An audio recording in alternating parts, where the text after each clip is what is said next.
大家好，今天我们就来一起学习 Blender 的基本视图操作和快捷键。那么，因为我的观众大多数都是从玛雅过来的，我会根据大家在玛雅中的操作习惯，把一些最常用的操作技能教给大家。首先，我们快速的来认识一下界面。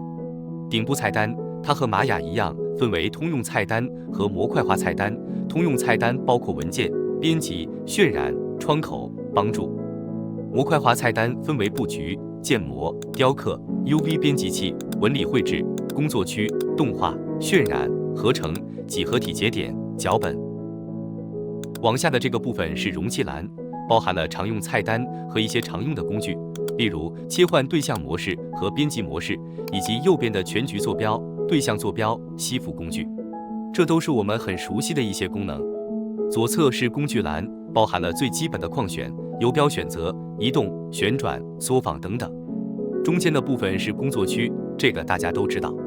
右上角是场景选择和图层选择，再往下是大纲视图和属性面板。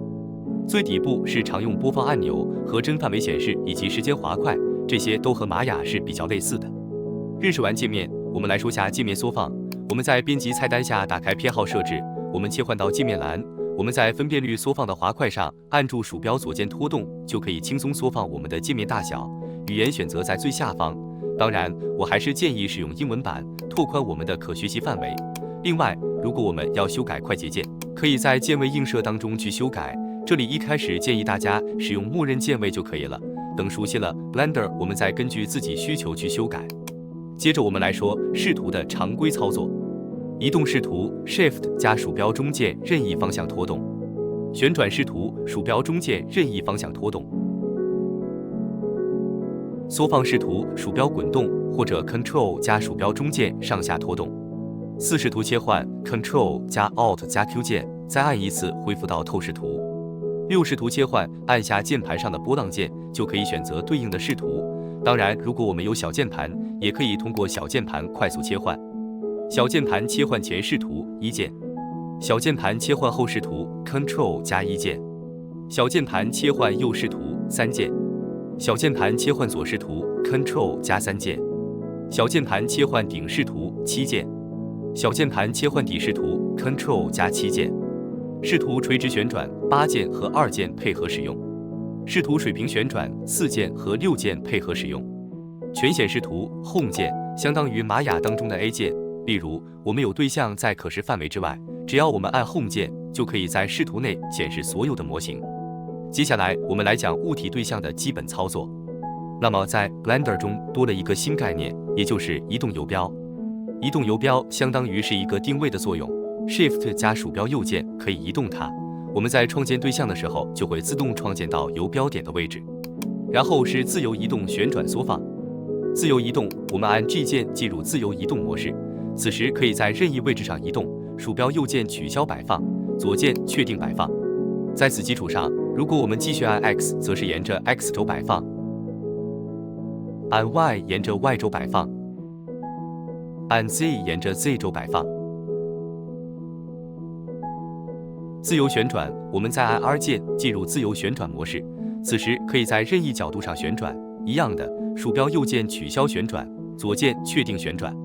在此基础上，如果我们继续按 X， 则是沿着 X 轴旋转；按 Y 沿着 Y 轴旋转；按 Z 沿着 Z 轴旋转。自由缩放，我们再按 S 键进入自由缩放模式，此时可以在任意方向上缩放。一样的，鼠标右键取消缩放，左键确定缩放。在此基础上，如果我们继续按 X， 则是沿着 X 轴缩放；按 Y 沿着 Y 轴缩放；按 Z 沿着 Z 轴缩放。接着是左侧常规手柄式的移动旋转缩放。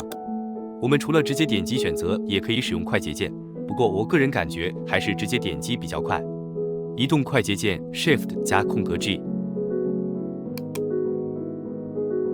旋转快捷键 Shift 加空格 R，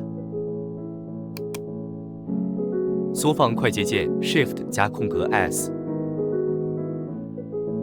然后是围绕物体中心点旋转，这相当于玛雅当中的 F 键居中最大化显示，在 Blender 当中的快捷键是小键盘的点号键。当然，我们还有另外3种类似的方法。第一种，我们 Shift 加 B 进入选择模式，然后左键框选我们物体范围，这样我们的视图就会以框选范围的中心点来旋转。